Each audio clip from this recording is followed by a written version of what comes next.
Hello viewers, আসসালামু আলাইকুম। সবাই কেমন আছেন? আশা করি সবাই ভালো আছেন। আপনারা জানেন যে আমি একদিনের বাচ্চা আনছিলাম। ওই বাচ্চা লালন পালন করতে করতে আজ ৬-৭ মাস বয়স হয়েছে। তো ওই বাচ্চাগুলো ডিম দেওয়া শুরু করছে।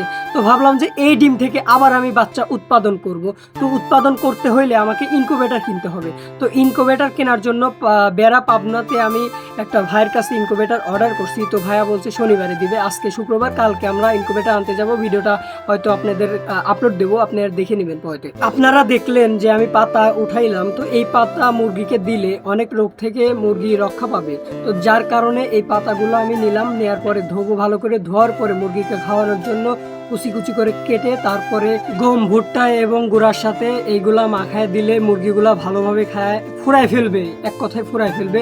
তো এই পর্যন্ত আসতে আমার অনেক কষ্ট করা লাগছে, অনেক স্ট্রাগল করা লাগছে। আপনারা অনেকে জানেন যে একদিনের বাচ্চা আনছি আমি। আমি কোনো কিছু জানি না, প্রশিক্ষণ নেইনি। তারপরেও আমি ইউটিউবে ভিডিও দেখে দেখে কি করতে হবে, কখন ভ্যাকসিন দিতে হবে, নিজেই ভ্যাকসিন করছি, নিজেই বেড়া থেকে সরকারি হাসপাতাল থেকে ভ্যাকসিন এনে ভ্যাকসিন দিছি। তো এখন মূল প্রবলেম হচ্ছে গিয়ে এই খাবারের দাম বেশি, মুরগির দামের তুলনায় খাবারের দাম একটু বেশি হয়ে যাচ্ছে। তো যার কারণে একটু সমস্যা হচ্ছে, এটা অ্যাডজাস্ট হয়ে যাবে ইনশাল্লাহ। আশা করি দাম খুবই তাড়াতাড়ি কমে যাবে খাবারের দাম। তো এইগুলো আগে থেকে ভিজায় রাখছিলাম, এখন এগুলোর সাথে মাখায় দেব। মাখায় দিলে দেখবেন আপনারাই, আমি আপনাদের লাইভ দেখাবো আজকে কিভাবে আমি কাজ করতেছি। আমি প্রতিদিন ভিডিও দেওয়ার চেষ্টা করব। আমার ইউটিউব চ্যানেল এবং ফেসবুক পেজটা সাবস্ক্রাইব এবং ফলো দিয়ে রাখবেন। ইউটিউব চ্যানেলের নাম সাব্বির ব্লগস এবং ফেসবুক পেজের নামও সাব্বির ব্লগস। তো আপনারা সবাই যে যেখান থেকে ভিডিওটা দেখছেন লাইক, কমেন্ট, শেয়ার, সাবস্ক্রাইব করে পাশে থাকবেন। ধন্যবাদ। তো আপনারা জানেন যে অনেক অনেক অনেক কষ্ট করছি এই পর্যন্ত আসার জন্য। তো একদিনের বাচ্চা, আপনারা একটু আগে শুনলেন যে একদিনের বাচ্চা আনছিলাম, যেখানে কোনো প্রশিক্ষণ নেই, কিছুই করি নেই। তো ওইখান থেকে এই পর্যন্ত আসছি। দেখা যাক সামনে কত দূর যাইতে পারি মুরগি নিয়ে। তো আসলে রুমটা অনেক বড় আছে, যে কারণে ওই পাশে কিছু সেট আপ দিয়ে রাখছি, যাতে মুরগি আনার পরে ওইখান থেকে ডিম উৎপাদন করেও বিক্রি করতে পারি, আর ডিমও বিক্রি করতে পারি। যার কারণে একটু বেশি রুমটা একটু বড় বানাইছি।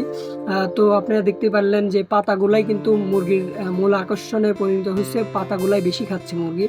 তো পাতা দিয়ে মাখায় দিলে বেশি বেশি খায়। তো দেখতে দেখতে মুরগি ডিম দেওয়াও শুরু করলো। কি আর বলবো আপনাদের, কত মানুষই কত কথা বলছে। তো এই দেখেন মুরগি এখন ডিম দিবে, তার জন্য ওখানে বাতে বসছিল। তো এখন ডিম দেওয়া শেষ, আমি যাই ডিমটা নিয়ে আসবো। তো অনেক খুশি লাগে যখন মুরগি ডিম পারে, কারণ এই ডিম আমার ইচ্ছা ছিল যে মুরগি বড় বানাবো। কারণ একদিনের বাচ্চা থেকে মুরগি বড় বানাইছি, ওইখান থেকে ডিম পাড়া শুরু করছে। এখন আমার ইচ্ছা ছিল এই ডিম থেকে বাচ্চা ফোটাবো, তারপরে ওইগুলো আবার বড় বানায় সেল দেবো, বাচ্চাও সেল দেবো। তো ওই কথাগুলোই আমি আস্তে আস্তে দেখি ফলো করব। তো এই হচ্ছে ডিম। এখন ধুয়ে ঘরে রাখবো ইনকুবেটারে পরেতে দেওয়ার জন্য। ফ্রিজে রেখে দেবো, বাইরে রাখলে খুব তাড়াতাড়ি নষ্ট হয়ে যাবে। যেহেতু আমার ইনকুবেটার এখনও আসে নাই, তো ইনকুবেটার কিছুদিনের মধ্যেই হাতে চলে আসবে। আপনারা ভিডিওটা আমি আপলোড করব, আপনারা দেখবেন। খুবই তাড়াতাড়ি ইনকুবেটার নিয়ে আসবো, মুরগির বাচ্চা ফোটাবো ইনশাল্লাহ।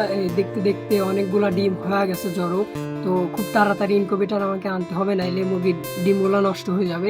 তো জড়ো হয়ে গেছে ডিম, এখন আমাকে খুব তাড়াতাড়ি ইনকুবেটার আনতে হবে। আজকের ভিডিও এই পর্যন্ত। ভিডিওটা ভালো লাগলে লাইক, কমেন্ট, শেয়ার, সাবস্ক্রাইব করে পাশে থাকবেন। ধন্যবাদ। আল্লাহ হাফিজ।